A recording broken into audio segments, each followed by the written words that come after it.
ஆனால் யாரை பயன்படுத்த முடியும்? சும்மா ஞாயிற்றுக்கிழமை 2 நாள் ஒரு 2 மணி நேரம் வந்துட்டு போகிறவங்கள பயன்படுத்த முடியுமா? முடியாது. இப்போ நீங்கள் ஆஃபீஸில் இருக்கீங்க, யாரை அந்த நான் சொல்கிற ப்ரைவேட் கம்பெனியில் நீங்கள் நல்லா கவனிச்சு பாருங்கள், யாரை ஆஃபீஸ் உயர்த்தும்னு பாருங்கள். அவன் சின்சியராக ஒர்க் பண்ணுறவன கண்டிப்பாக என்ன செஞ்சுட்டே இருப்பாங்க, பார்த்துக்கிட்டே இருப்பாங்க. ஒரு நாள் வரும், நான் கவர்மெண்ட்டில் கேள்விப்பட்டிருக்கிறேன், இந்த மிக முக்கியமான போஸ்ட்டில் என்ன பண்ணுவாங்களாம், ஆஃபீஸர்ஸை கவனிச்சிக்கிட்டே இருப்பாங்களாம், போலீஸ் ஆஃபீஸர்ஸை. இந்த லஞ்சம் வாங்காத ஆஃபீஸர்ஸ்னு ஒரு லிஸ்ட் இருக்குமா அவங்ககிட்ட கவர்மெண்ட்டில். சில முக்கியமான பொறுப்புகளை அவங்க கையில் தான் ஒப்படைப்பாங்களாம்.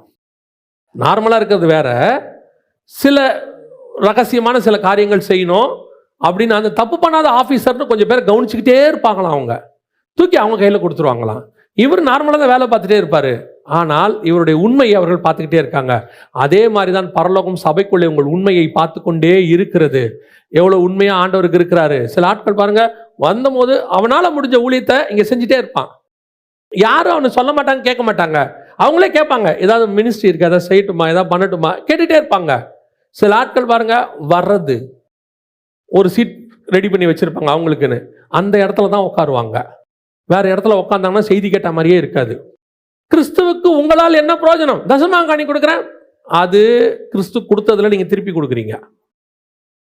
நீங்க உங்களால கிறிஸ்துவுக்கு என்ன பிரயோஜனம், என்ன செய்றீங்க ஆண்டவருக்கு, அதை முதல்ல பாருங்க.